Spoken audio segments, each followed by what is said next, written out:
So it's Kevin Kenny, it's Laura Marano, and this is the RDC check-in in celebration of your brand new EP. Congratulations, first of all. It's EP release day. We've talked like throughout the summer about this lead up, but how's it feel it being out now? It feels so weird. Like I'm excited, I'm happy, but I truly been working towards this release for months now. So for it to actually be out there is very strange. It's kind of nerve-wracking. I hope people love it. I did a kind of a different thing with this EP. I really try to make it more cohesive than my last EP. I have like this piano part. I don't want to give it away. You guys can listen to it right now, but I'm really excited to hear what everyone has to think. But it's weird. I can't believe it's out. It's so cool. Explain really quickly. I thought this was such a cool concept that one of the songs on the EP is actually like a sequel to a former song of yours. Yeah, I have a few songs like that actually. So honest with you, I kind of view as a sequel or a continuation of the story that Lie to Me told in the Me EP or on the Me EP. Prepositions. So honest with you is a little bit like that next step of the journey, that next step of, hey, I now want to really start being honest and vulnerable with you, right? Then I have the other song on my Me EP called FEOU, which is basically this song of you're in this relationship with someone, everything's going crazy, everything's going fast, but it feels so great, and yet you know it's not going to end well. Like, you know, when you guys end, you're never going to forget about the other person, but you can't help but be in the moment with that person, right? I have this other song that I just released called Can't Help Myself that I kind of view as a little bit of a sequel to that one. It's a little bit after the relationship is over and who has the upper hand in the relationship when the relationship's done. It's still kind of this, you know, this song, the sexy, flirty, cheeky song that's kind of exploring sexuality a little bit, but still really in the means of that story of being in a relationship with someone. So yeah, I feel like there's a bunch of songs on this EP that continues the story from the Me EP, but it still definitely stands alone. It's kind of its own thing. It's moody, it's intense, it's emotional, and my baby is now out there for everyone to hear. Yes. Happy birthday. Exactly. Yes. That notion of sequels, and of course it is its own, you know, body of work entirely, but that approach, is that at all influenced from your acting experience? Do you think you almost contextualize music sometimes that way, where in the same way that maybe season to season or episode to episode there would be a storyline, you might want to continue an idea in a song because of your acting experience? That's an awesome question. And to be honest, I actually do feel like in some ways, whether it's my acting background or just my background, my inclination to tell stories and want to be a part of storytelling, that I think affects my songwriting in a really, really big way. When I used to songwrite, my first kind of co-writing sessions, I have my walls up. I'm not really great at like putting them down. I'm way better now when it comes to writing.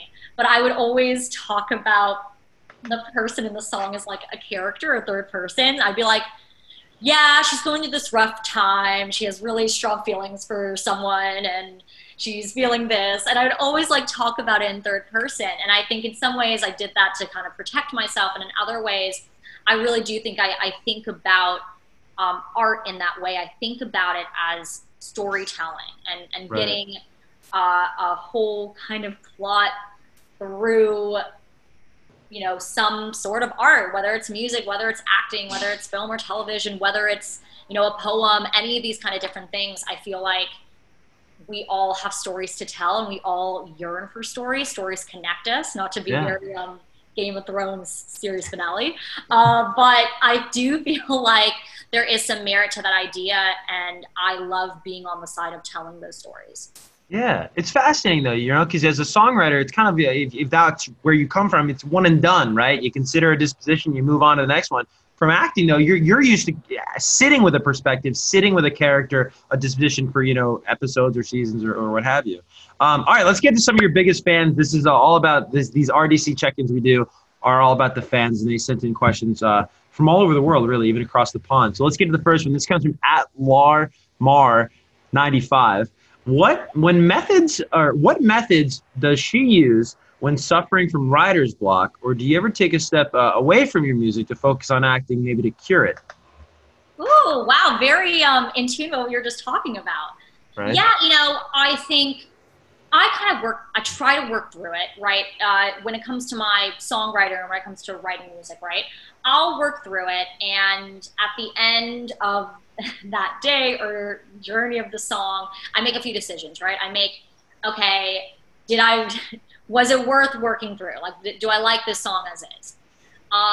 If I do, amazing. If I think there's potential there, but it's just not quite hitting, okay, well, what can I work on? What can I rewrite? What can I maybe find in the production? What can I take away? What can I, do to edit the song and maybe find what exactly is its potential?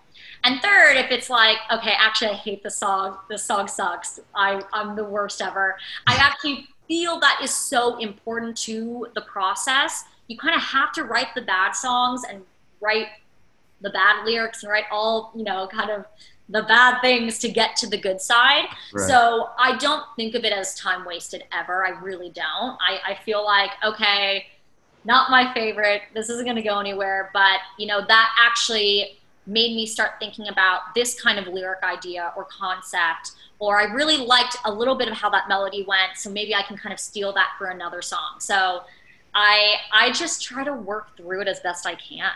Yeah. It sounds like songs for you are much like anything in life, right? Jobs, experiences, relationships. You got to go through the bad ones to appreciate the good ones. 100%. You have to go through the motions.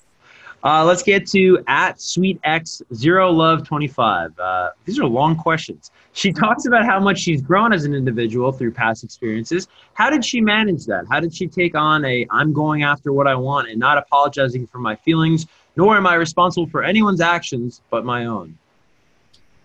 Well, growth is such an interesting thing, right? I feel hesitant to necessarily explain it and say that's what everyone's process is, because obviously everyone has a different process when it comes to growing. I think for me, I was really stuck in a place professionally, personally, psychologically, however Elise you want to say, for a few years. And it wasn't until I kind of went through a really big low, both personally, professionally, all these kind of different things that really shook me from this feeling of being stuck and forced me to say, you know what, I am just going to take some steps out of my comfort zone. I'm going to move on in this way. And if I fail, that's okay, because I just don't want to stay stuck.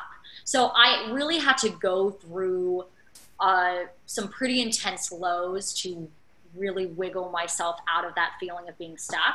And I think that really affected my view on pursuing things that may sometimes seem too large to pursue, or may seem, a bit scary because the presence of failure is there. But I think I realized, I'd rather keep moving and fail, take a few steps forward and fall down one step or two steps, because I can at least keep moving and keep growing. I think for me, that's a better thing to do and a better place to be than to stay stuck because you are fearful, because you're comfortable, because of all of these different things. Yeah, absolutely.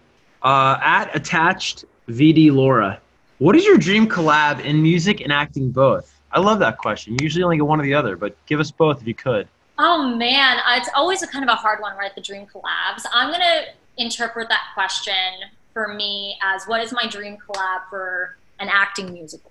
And I would say to that, I would love to do something with Meryl Streep. I feel like if we wanted to go on the Mamma Mia train and do something similar to that, but it's not just Mamma Mia, that would be the best thing ever. I think I would actually literally die. Hugh Jackman, I would also literally die, because I think he is unbelievably talented. There's just so many amazing people that I feel like I'm constantly watching their stuff and listening. I'm a big music fan. So that list could literally go on for 5 minutes.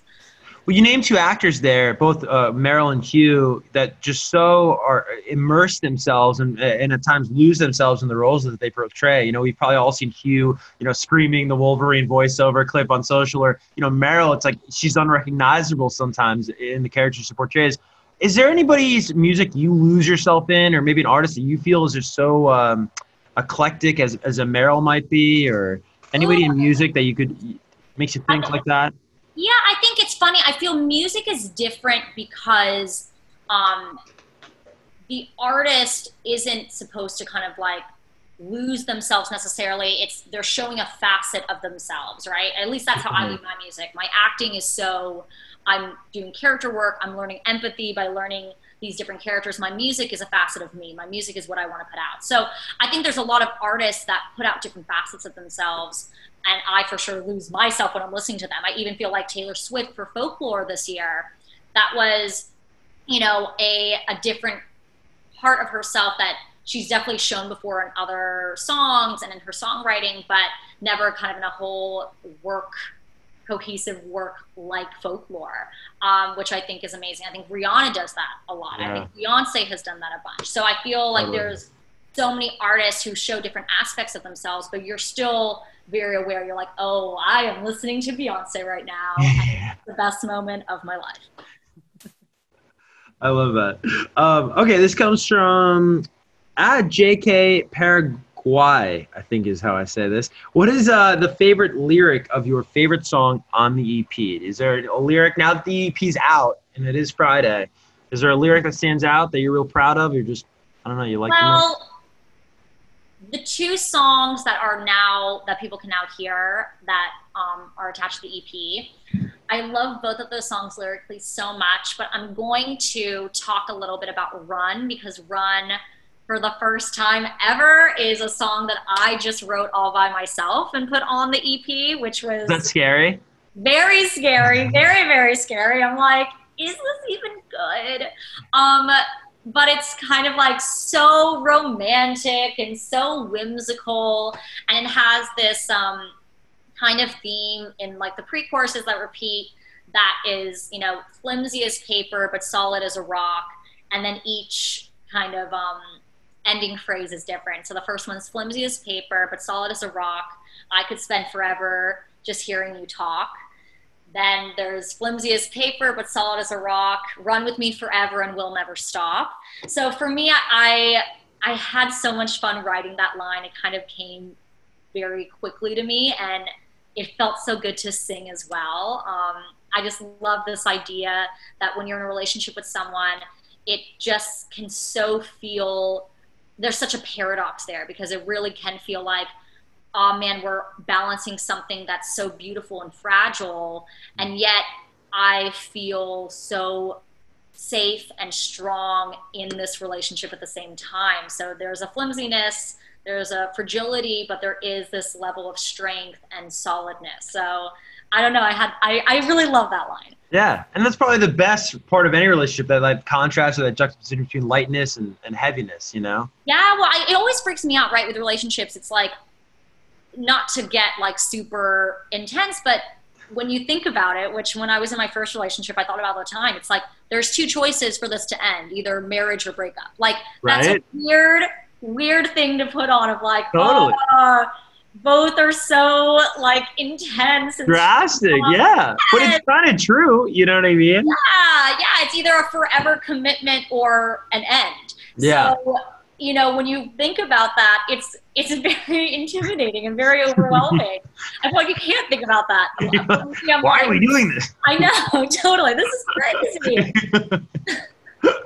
Okay, well, here's an interesting question. This comes from Instagram, at Laura MPT fan page. What is the overall mood of the EP? Like, if you had to sum it up, right? We're all listening to it now. We can kind of sum up our own thoughts, but what's the mood that you would say it conveys? I would say it's a journey from whimsical to moody and dark, emotional, back to whimsical. That's kind of how I see the EP and how I kind of structured it. We, you know, start, the first intro song is very whimsical, and then it quickly kind of goes into this moodier, darker world. So it's a little bit of like my journey into the mood of moodiness and out of it as well. So that's how I kind of describe it. All right. From paper to rock to paper. Exactly. Flimsiest paper tall as a rock. Back to Twitter. This comes from at Laura X Hayes. When do you start filming When We Collided? So we're so far from that. Okay, so Kevin, I have a bunch of projects that I'm working on right now as an actress and as a producer. One of the projects I mentioned a while ago, my fans are incredible of how they remember everything. I'm taking notes. Yes, it's based on a book called When We Collide. It's an amazing book. If you haven't read it, you guys should read it. And my mom, sister, and I, who I'm producing with, we have the rights to it. So we're working on the script right now, but we are not close to filming that at all. I have a few other projects that I'm probably going to film and work on before that one. But I'm very excited for it when it is done, which is going to be in a hot minute. Amazing. Well, this is kind of like a follow-up to that. At Rosie Kane, after the EP, are you going to focus more on acting? Is it seasonal in that way for you creatively? You're just planning. I mean, you do have to. There's a level of planning to your career. Oh, there's so much planning. It's hard to say it's necessarily seasonal. I have to say I have not come up with the solution of balancing both. It's intense. I think in some ways I'm kind of grateful for the past 6-7 months for as much as I'm not grateful for it, because it really made my decision easier. It was like, oh, I'm not acting for 6 or 7 months. I can literally just put all my time and energy into music. I definitely, I say definitely actually loosely and hesitantly, I am most likely working on a project in early 2021 on the acting side and producing side. But I am actually going to do some more stuff in regards to this EP, without giving too much away. So I will kind of be doing a little bit of both early 2021. But you're probably not going to hear like a new project or anything for music for like a few months, for a while. Yeah, but I think that's the proper way to do it, because you got to go back, whether it's to acting or just to real life, and you got to live a little bit to have something to write about. 100%.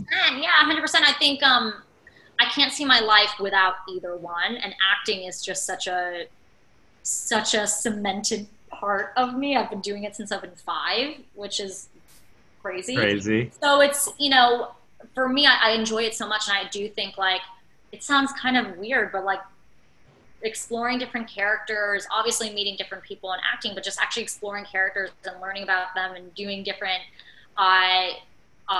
projects based on those different characters, I think does help my songwriting and does help my ability to storytell. Well, I also think, I always think of, multi-talented people like you that do both acting and music. It's such a great built-in sort of like vehicle for gratitude. Usually like it's just like the human way, right? I wish it wasn't, but like we need to lose things to appreciate them at times, right? And you have that built-in, distance where you can go pursue a different passion and then find that gratitude for music or acting or vice versa, over and over again. Oh, 100%. I think that's so true. I think I will be far away from one that I'll miss the other. I'll miss the one very, very much and then go back and vice versa. But I think what's tough about that is always just reminding myself, with anything, to be in the moment, right? And to really be like, okay, what am I grateful for right now in this moment? What I'm doing this amazing project. I feel like last year I had one of the best acting years of my life in regards to like projects were getting released, and I released my first EP. And man, I didn't celebrate any of it. I was just constantly thinking, what's the next thing I'm doing? What's this and blah, blah, blah. And I really am resolving to not do that anymore. I'm resolving to actually take the moment of being like, my EP is out. This is amazing. I have a movie coming out. This is amazing. Like I really need to take those moments to celebrate instead of thinking about what my next move is. Right. What about hosting? You do such a great job whenever you work with like, Chrissy and everybody over there at, when you're on the red carpets. Anything there? Like, is that of interest to you at all? It is such a hard question, Kevin, because yes, it is. It's not my number one, but I have to say, I just love people. I love talking. I love like learning about people. I love having conversations. I've been obviously on the other end of getting interviewed, that I feel like I have a good perspective on interviewing and what people are kind of looking for when they're getting interviewed. But yeah, I don't know. I think I love the team over there. Like I love, for me, a big part of why I have enjoyed hosting so much is the whole team around the different events I've been around. They're just like so amazing, Best. so incredible. They're the best. But it's definitely for me not necessarily on my top priority, Right. but I do enjoy it for sure. Amazing. You heard it here first, kids. Laura not taking my job anytime soon. Don't stress. Are you kidding? No one can take your job. You're amazing. Laura, you're amazing, and congratulations on the EP being out. We'll talk again very, very soon, but thank you for doing this, and thanks for taking the fan questions. My absolute pleasure. Thank you so much. So lovely talking to you always. Awesome. See you, Laura. Thanks for watching. If you liked the video, make sure to like and subscribe and hit that bell for all notifications from radio.com. While you're at it, why don't you check out some of our other great videos.